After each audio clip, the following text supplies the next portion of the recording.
Once again, welcome back to Gyanada Complete Knowledge Hub. Today we are discussing current affairs of 20th July. The very first current affair is on screen, guys. Who became the first cricketer to violate ICC's saliva ban rule? तो वो कौन first cricketer हैं जिन्होंने ICC का जो rule बनाया था, ICC ने सलाइवा बैन रूल, मतलब वो सलाइवा को बैन करना है। जब भी कोई बॉलिंग करता है बॉलर, तो बॉलिंग करने से पहले क्या करता है कि वो बॉल को लिक करता है, तो उसको बोलते हैं सलाइवा। तो सलाइवा को बैन किया गया था, ऐसा रूल बनाया था आईसीसी ने, और इस रूल को वायलेट किया हुआ है किस क्रिकेटर ने? And the right answer is option B, Dom Sibley. Dom Sibley ने इस सलाइवा बैन रूल को ब्रेक किया हुआ है, वायलेट किया हुआ है। तो ये पहले ऐसे क्रिकेटर बन गए हैं जो आईसीसी के द्वारा ये बनाया गया रूल को बैन किया है। गाइस, अगर आप मेरे चैनल पे नए हैं और आपने अभी तक ज्ञानअड्डा को सब्सक्राइब नहीं किया है तो सब्सक्राइब कर लें, साथ ही बेल आइकन को भी प्रेस कर लें। ये वीडियो अगर आप किसी और प्लेटफॉर्म लाइक फेसबुक पे, ट्विटर पे या इंस्टाग्राम पे देख रहे हैं तो डिस्क्रिप्शन में दिए गए लिंक पे क्लिक करें, वहाँ से आप डायरेक्ट मेरे चैनल पे पहुँच जाएंगे। ये जो वीडियोज़ आप देख रहे हो ये PDF के फॉर्म में भी अपलोडेड हैं।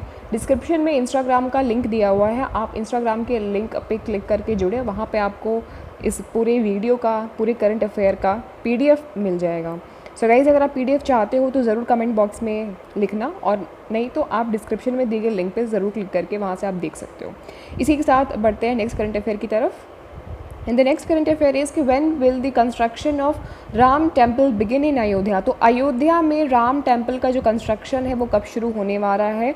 राइट आंसर है ऑप्शन डी, अगस्त फर्स्ट वीक। अगस्त के सबसे पहले हफ्ते में कंस्ट्रक्शन का काम शुरू होने वाला है राम टेम्पल का अयोध्या में। तो ये ग्रैंड टेम्पल बनाया जाने वाला है अयोध्या में, जिसका पूरा स्केड्यूलिंग की गई हुई है। अगस्त के फर्स्ट वीक में ये स्टार्ट होने वाला है। राम जन्मभूमि तीर्थ क्षेत्र ट्रस्ट ये पूरा प्लान कर रहा है। ये नाम याद रखिएगा आप लोग, राम जन्मभूमि तीर्थ क्षेत्र ट्रस्ट वो प्लान कर रहा है। पूरा सब कुछ भूमि पूजन वगैरह का प्लानिंग किया जा रहा है, और जहाँ पे जिस जगह पे रामलला की मूर्ति रखी गई हुई है और जहाँ पे पूजा होगी वहाँ पे पूरा कंस्ट्रक्शन एरिया तैयार किया जा रहा है। तो अगस्त 3 से लेकर के अगस्त 5 तक कंस्ट्रक्शन एरिया को पूरा तैयार किया जाएगा, भूमि पूजन वगैरह की पूरी व्यवस्था वहाँ पर की जाएगी।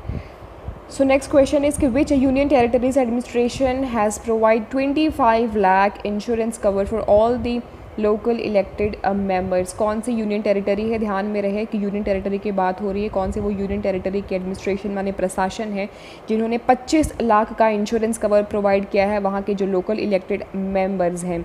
राइट आंसर है option A, Jammu and Kashmir. तो जम्मू एंड कश्मीर के जो भी इलेक्टेड मेंबर्स हैं, लोकल इलेक्टेड मेंबर्स हैं, उनको 25 लाख का इंश्योरेंस कवर प्रोवाइड कर रही है वहाँ के एडमिनिस्ट्रेशन। अब देखो इसके अंदर में क्या एक्सप्लेनेशन है कि जम्मू कश्मीर के एडमिनिस्ट्रेशन 18 जुलाई को अनाउंसमेंट किया है उन्होंने कि वो लाइफ इंश्योरेंस कवर प्रोवाइड करेंगे अप टू 25 लाख का उन सारे लोगों को जो elected members of urban local bodies, Panchayati Raj institution के इलेक्टेड मेंबर्स हैं। This is significant as a locally elected member in Jammu and Kashmir are constant threat from terrorist. वो इसलिए क्योंकि देखिए वहाँ पे टेररिज्म का बहुत ज़्यादा प्रकोप रहता है, और उस सिचुएशन से थोड़ी सी राहत देने के लिए, आर्थिक सहूलियत देने के लिए, फिनेंशियल असिस्टेंस प्रोवाइड करने के लिए, और वहाँ पे जो टेररिस्ट वगैरह का प्रकोप है उनसे थोड़ा सा बचने के लिए वहाँ के जो इलेक्टेड मेंबर्स हैं जम्मू एंड कश्मीर को ये प्रोवाइड किया जा रहा है। तो वहाँ की यूनियन टेरिटरी अपने लोकल इलेक्टेड मेंबर्स को प्रोवाइड करी 25 लाख का insurance cover. Next question is कि who became the first cricketer to violate ICC's saliva ban rule? इसका ऑप्शन हमने मेन स्क्रीन पर ही देखा, डॉम सिबले। तो डॉन सिबले इंग्लैंड के क्रिकेटर हैं, और ये पहले ऐसे क्रिकेटर बन गए हैं जो आईसीसी के द्वारा किसी रूल को इन्होंने ब्रेक किया हुआ है। During day 4 of England second test series, England test series का दूसरा दिन था, चौथा दिन था। तो इंग्लैंड की सेकेंड टेस्ट सीरीज़ चल रही थी, तो चौथे दिन उन्होंने क्या किया कि उन्होंने इस रूल को जो है वो पूरा ब्रेक कर दिया। और ये जो पूरी इंग्लैंड की टेस्ट सीरीज़ चल रही थी वो वेस्ट इंडीज़ के अगेंस्ट में वो खेल रहे थे, और किस जगह पे खेल रहे थे? ओल्ड ट्रैफर्ड इन मैनचेस्टर, यहाँ पे वो पूरा मैच का सेटअप किया गया था। तो वहाँ पे उन्होंने इस रूल को ब्रेक किया, और हुआ ये था कि जो डॉन सिबले थे एक्सीडेंटली उन्होंने क्या किया कि उन्होंने सलाइवा को अप्लाई कर लिया बॉल के ऊपर में मैच के दौरान। कई बार भूलवश चीज़ें हो जाती हैं, बट येस आपने रूल ब्रेक कर दिया तो कर दिया। However he immediately inform the umpire about it. And they used disinfectant to disinfect the ball. तो उन्होंने डिसइंफेक्टेंट वगैरह इस्तेमाल किया और बॉल को पूरा डिसइंफेक्ट वगैरह किया, सफाई किया, पूरा सैनिटाइज वगैरह किया गया। देखिए कोरोना से बचने के लिए, कोरोना के प्रिकॉशंस के तहत आईसीसी ने इस रूल को बनाया था, जो कि एक्सीडेंटली डॉम सिम्बले ने उनसे ये रूल ब्रेक हो गया। ये इंग्लैंड के क्रिकेटर हैं ये। तो ये इंपॉर्टेंट है क्योंकि क्या होता है कि आपको ये पता होना चाहिए, ये सारे ऑप्शंस आपको पता होना चाहिए। देखो इसमें डॉम सिम्बले का ऑप्शन, इसमें ऑप्शन बी है, ये राइट आंसर है। नेक्स्ट क्वेश्चन इज कि which international sports federation has approved a proposal to ensure a gender representation in its council. तो कौन सी इंटरनेशनल स्पोर्ट्स फेडरेशन है जिन्होंने अप्रूव किया हुआ है एक प्रपोजल को। प्रपोजल क्या था कि इंश्योर करना gender representation in its council. Right answer is option B, BWF। BWF क्या है? Badminton world federation. इन्होंने अप्रूव किया हुआ है, एक प्रपोजल आया हुआ था। प्रपोजल क्या आया हुआ था कि to ensure geographical and gender representation on the BWF council. The newly approved changes to the constitution will ensure at least 30% representation of each gender on it's council. अब देखिए क्या है कि जब भी कोई एक परिषद बनती है तो उसमें बहुत सारे मेंबर्स होते हैं। तो इस परिषद में मतलब कि जो बैडमिंटन वर्ल्ड फेडरेशन पूरी काउंसिल है, इसमें जेंडर रिप्रेजेंटेशन की बात कही जा रही है कि इक्वल जेंडर रिप्रेजेंटेशन होने चाहिए। 30% मतलब मेल है या फीमेल है या कौन उसमें रहेगा, तो इक्वल 30% का रिप्रेजेंटेशन, इक्वल जेंडर रिप्रेजेंटेशन होना चाहिए इसमें।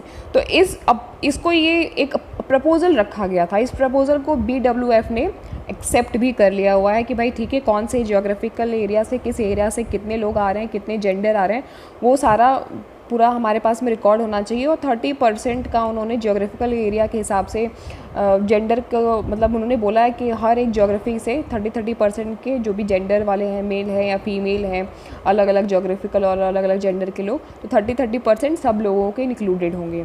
तो इस अप्रूवल को उन्होंने, इस प्रपोजल को उन्होंने अप्रूव कर दिया है।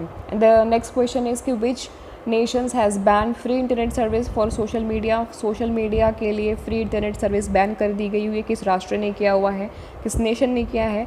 बांग्लादेश ने किया हुआ है। बांग्लादेश के जो टेलीकॉम रेगुलेटरी कमीशन है, इसको बोलते हैं BTRC, Bangladesh telecom regulatory commission. इन्होंने डायरेक्ट किया हुआ है अपनी टेलीकॉम कंपनी को कि वो स्टॉप करे, मतलब रोक दे फ्री इंटरनेट सर्विसेज को। जो उनके सब्सक्राइबर्स हैं, जो सोशल मीडिया को एक्सेस कर रहे हैं, फ्री में एक्सेस कर रहे हैं, तो उनको ये फ्री एक्सेस नहीं मिलेगा, इंटरनेट सर्विसेज को फ्री एक्सेस नहीं मिलेगा, उसको बैन कर दिया है। The regulatory authority stated that it gives rise to unhealthy competition between the company. इससे क्या हो रहा था कि वहाँ की जो लोकल कंपनीज़ हैं टेलीकॉम सेक्टर की, उनमें अनहेल्दी कॉम्पिटिशन राइज हो रहा था। तो उसको रोकने के लिए उन्होंने क्या किया है कि फ्री इंटरनेट सर्विस को बैन कर दिया है बांग्लादेश।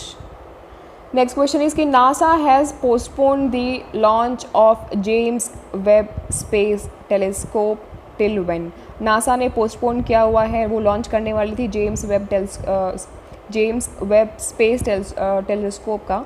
तो ये कब तक के लिए पोस्टपोन किया गया है? अक्टूबर के लिए पोस्टपोन किया गया है, अगले साल अक्टूबर के लिए, अक्टूबर 2021 के लिए पोस्टपोन किया गया है। नासा ने रीशेड्यूल किया हुआ है जेम्स वेब स्पेस टेलीस्कोप का अगले साल 31 अक्टूबर 2021 तक में इसको पोस्टपोन किया गया हुआ है। The launch was earlier scheduled for March 2021। पहले इसको अगले ही साल के मार्च में स्केड्यूल किया गया था, बट इसको पोस्टपोन करके अक्टूबर में कर दिया गया हुआ है।